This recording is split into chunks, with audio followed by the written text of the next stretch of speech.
Those school districts are violating state law, and they're overriding what the parents' judgment is on this. They are thumbing their nose at the rights of parents. Some of these districts had let parents, had honored the ability of the parent, and then they're taking it back. You can't go above the law and take away people's rights. And that's what they're doing. They're taking away parents' rights, and there will be consequences. That was Ron DeSantis in response to some backlash he faced after making sure that parents would be able to choose whether their children wear masks in school, essentially saying you can't have an all-out mask mandate. Some local communities have implemented masks regardless of what the governor has had to say. One local judge finds DeSantis' order unconstitutional. Take a look. The governor was told that use of masks is child abuse and bringing harm to every child in the country. I've seen no scientific evidence of that to support that statement in this case. The law expressly permits school boards to adopt policies regarding the health care of students, such as a face mask mandate. We don't have a right to go into a crowded theater and yell fire because we decided it's our right to do that. That judge is a moron, by the way. The crowded theater fire line comes from when the Supreme Court wrongly decided that opposing a war was something that caused a clear and present danger. It was a huge blow to the First Amendment, wrongly decided. But that same judge, who's an idiot, called this decision against DeSantis a win for parents. Is it? Are parents gaining something out of this, or is it just another victory for authoritarian libs in local government? Joining me now is Ned Ryun, the CEO of American Majority. He's here to help debunk the hypocrisy and tear apart the madness. Ned, my man, always good to have you. Yeah, no, good to be with you. You actually stole my line as I'm listening to that judge thinking he's an idiot. So you can call him an idiot.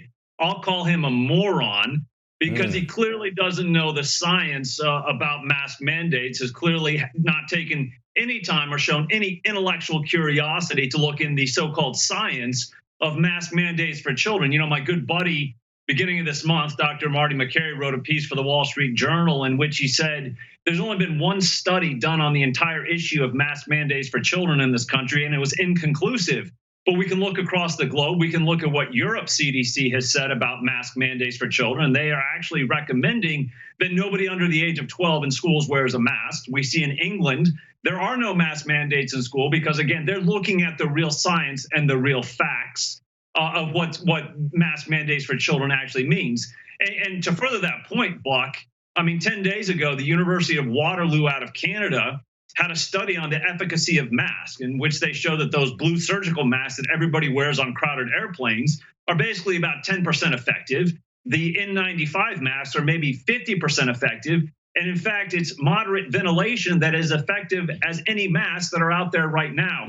Furthermore, Buck, if we want to talk about science and facts, we now have a year worth of data from U.S. schools in which we know that where masks are optional versus where masks are mandated, the mask optional schools actually have a lower rate of COVID. So Judge Cooper is an idiot and a moron and deeply ignorant on the real science and facts about mask mandates for children.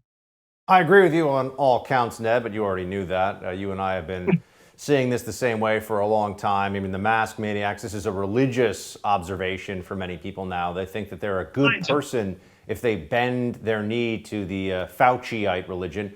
But there's also just a government issue here and the Democrat approach to everything that I see, where when they have, let's say, the governor's mansion, they mandate it from the state down. When they have the federal government, they mandate it from the federal government. When they don't have the ability to mandate it federally, or they don't have the governor's mansion, they don't have state control, they just decide at the local level, yeah, we're going to do our own thing.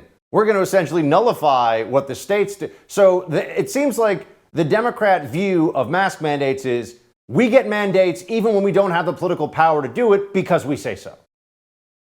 Well, and they can say so at some levels because, Buck, unlike the right, they have focused a lot on the state and local levels. I mean, they dominate a lot of school boards because they actually thought school boards were important years ago, while the right, let's be honest, was spending all their time putting money into federal races, into ridiculous think tanks. and the left was obsessed with taking over city councils and school boards and mayoral offices. And I think in some ways it is a rebuke to us as we look at this madness of mask mandates and CRT at the school board level. We should probably be a little more serious about taking over school boards if we really care about future generations of Americans.